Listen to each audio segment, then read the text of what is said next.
আমাদের এলাকার অনেক হুজুর জর্দা খান, খিতাল লাগি খান। আপনারা ইতা বালা না, ইতা সারি দাও। জর্দা খাওয়া কি জায়েজ? আপনার মতামত কি? ডক্টর জাকির নায়েকের লেকচার শুনেছিলাম জর্দা তামাক খাওয়া যাবে না, আপনার মতামত জানতে চাই। জি, ডক্টর জাকির নায়েক ঠিকই বলেছেন, জর্দা তামাক খাওয়া যাবে না।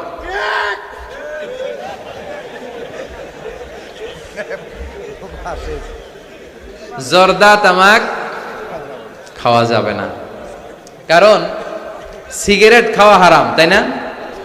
যদিও অনেকে হারাম বলতে চায় না, মাকরুহে তাহারিমি বলে। মাকরুহে তাহারিমি বললে তো একই কথা, করিবুন ইলাল হারাম, হারামের কাছাকাছি। তো সিগারেটে যেটা পুরে পুরে খায়, আগুন দিয়ে পুরায় খায়, জর্দার মধ্যে ওটা আস্তে আস্তে চাবায় খায়।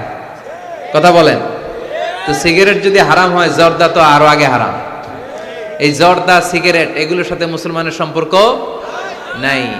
এই সিগারেটের যে ধোঁয়া, এটা জাহান্নামের আলামত। ধোঁয়া পাওয়া যাবে কই? কথা কয় না। জাহান্নামে থাকবে আগুন। সিগারেট খেতে কি লাগে? আগুন খায়, আগুন পেটের ভিতরে ঢুকায়, আসে না নাই? পৃথিবীতে সিগারেটটা এমন একটা খাবার, এই একটা খাবারে শুধু টয়লেটে বসে খাওয়া যায়। কথা খুব কা, তাই না? সিগারেট ছাড়া কোনো জিনিস কেউ কোনোদিন টয়লেটে বসে খায় না, শুধু সিগারেটই খায়। আবার সিগারেট হয় টোবাকো প্ল্যান্টস থেকে, মানে তামাক পাতা থেকে। তামাক গাছ আসেনি এখানে? তামাক গাছ যেখানে চাষ করে ওইখানে কোনো বেড়া দেওয়া লাগে না, ওটা ছাগলও খায় না। ছাগলেও খায় না, ছাগলও মুখ দেয় না। তো যেটা ছাগলে খায় না, ওইটা আশরাফুল মাখলুকাত খেতে পারে? কথা বলেন। আচ্ছা, পৃথিবীর এইটাই একমাত্র পণ্য যে পণ্যের গায়ে এই পণ্যের বদনাম আর দুর্নাম লেখা থাকে। এটার গায়ে লেখা থাকে স্মোকিং কজেস ক্যান্সার, ধূমপান কর্কট রোগের কারণ, ধূমপান করলে ক্যান্সার রোগ হয়। আছে না নাই? আচ্ছা, কোন চকলেটের গায়ে যদি লেখা থাকে এই চকলেট খাওয়া মাত্রই ডায়রিয়া হয়, খাইবেন? কমু তোরটা তুই খা, তোর ডায়রিয়া হোক। কথা বলেন। কেউ খাবো না, কারণ এইটার বদনাম লেখা এটার গায়ে, খামু কেন? কিন্তু সিগারেটের মধ্যে বদনাম লেখা থাকা সত্ত্বেও মানুষ ধোয়া করে খায়, আর জর্দার মধ্যে এটা আস্তা খায়। এই জন্য সিগারেটও খাওয়া যাবে না, জর্দাও খাওয়া যাবে। কোন আলিম যদি খান, এটা ঠিক না। ওই ভাইকে বলবো আপনি ছেড়ে দেন, আস্তে আস্তে অভ্যাস করেন, পারবেন। একবারে ছাড়া যায় না। কথা বলেন। অনেক দিনের অভ্যাস। যে বেটা প্রতিদিন 10টা গোল্ড লিফ খায়, কয়টা?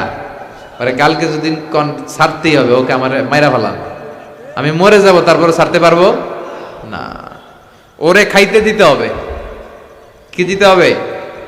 ওরে কমায় কমায় খাইতে দিতে হবে। ওরে বলতে হবে কালকে থেকে 9টা করে খান। কয়টা করে? যে 10টা খায়, ওর 9টা খেলে চলবে না? চলবে। পরের সপ্তাহে 8টা করে খান, এরপরের সপ্তাহে 7টা। ওরে খাইতে দিতে হবে কয়েক মাস, তারপরে 5টা, এরপরে 2টা। যেই সপ্তাহে ও 2টা করে খায় অভ্যস্ত, এরপরের সপ্তাহে একটাও খাইতে পারবে, ঠিক কিনা? যেই সপ্তাহে ও 1টা করে খাইলেও চলে, এরপরের সপ্তাহে না খাইলেও চলে। কথা বলেন। এই যে মদ হারাম হয়েছে গ্রাজুয়ালি, প্রথমে বলছে এটার মধ্যে কিছু উপকার আছে, ক্ষতি আছে, তবে উপকারের চেয়ে ক্ষতি বেশি। ইসমুহুমা আকবারু মিন নাফাইহিমা।